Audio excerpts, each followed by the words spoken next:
This is the Resilience Code, turning adversity into strength, one story at a time. I am your host, Arbaina Kawilan, and if you ever have a story of your own, there's a link in my bio.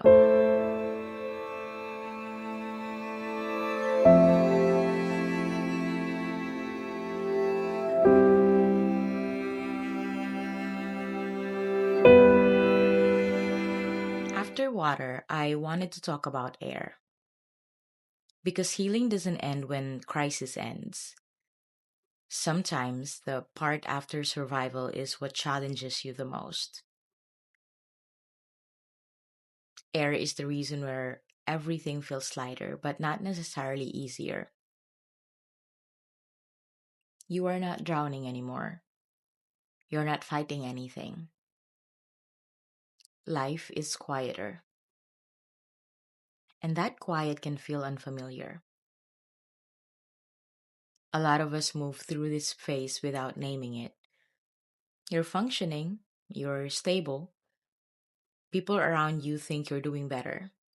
And you are, technically, but internally, you feel unsettled. Air is the season where your body hasn't caught up to your new reality yet. You wake up without urgency, but you still brace for something to go wrong.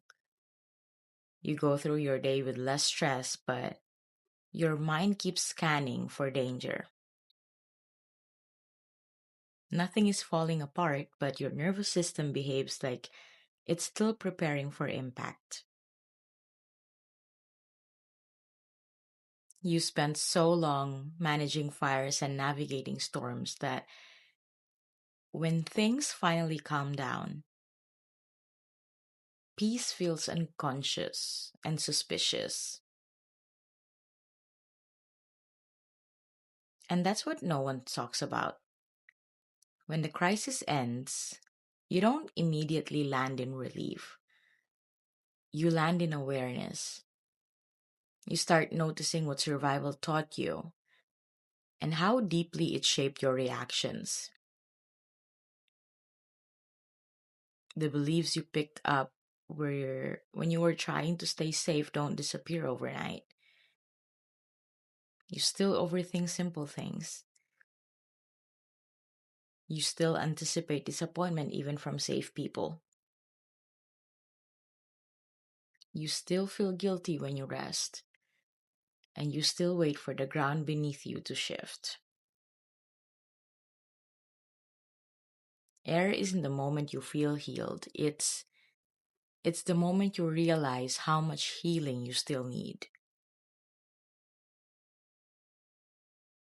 I remember entering a season like this after a long period of chaos. Everything that once felt overwhelmingly slow stabilized. There were no more daily emergencies, but no sudden loss, no constant disruptions. Life was finally giving me space. But instead of comfort,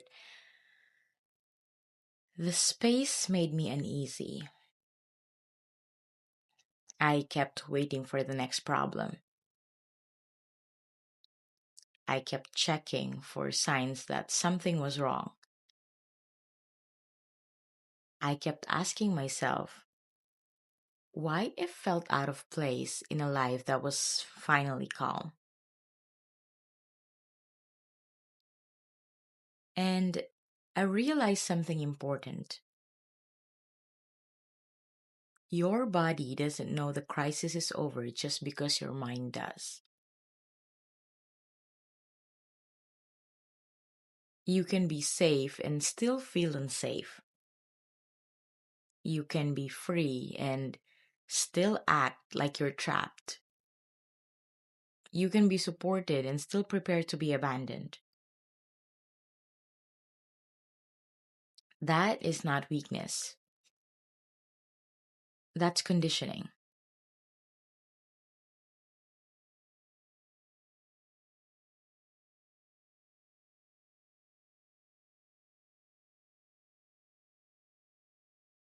Air seasons force you to see the patterns that once protected you but now limit you.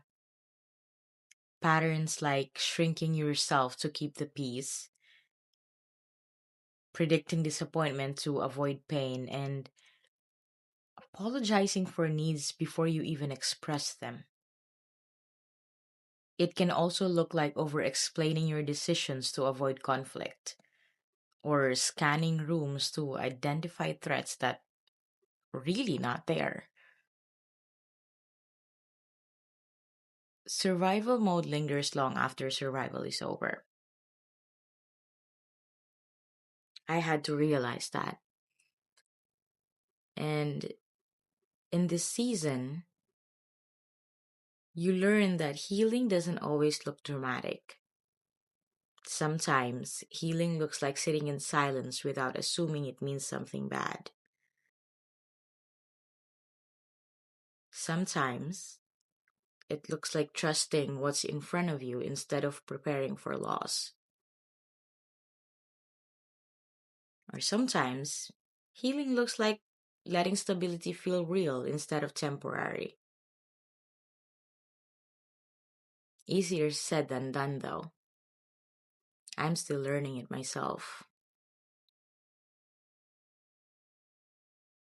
Air asks you to retrain your nervous system, one breath at a time. Then you start asking yourself, do I still need this kind of vigilance, this level of vigilance? Whose reactions am I trying to manage?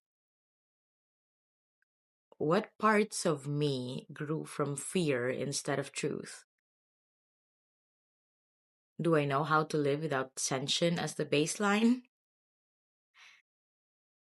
And slowly, without forcing anything, you begin releasing the habits that came from survival because they don't belong in your safe area. Then you start doing these things. You stop rushing through your days. You stop assuming calm means danger is coming. You stop rehearsing worst case scenarios. You stop bracing for the version of life that no longer exists. Air seasons doesn't give you peace. It gives you space to learn peace. This is the part where you start building trust with yourself again. Not the kind based on productivity or performance or control, but the kind that is based on presence.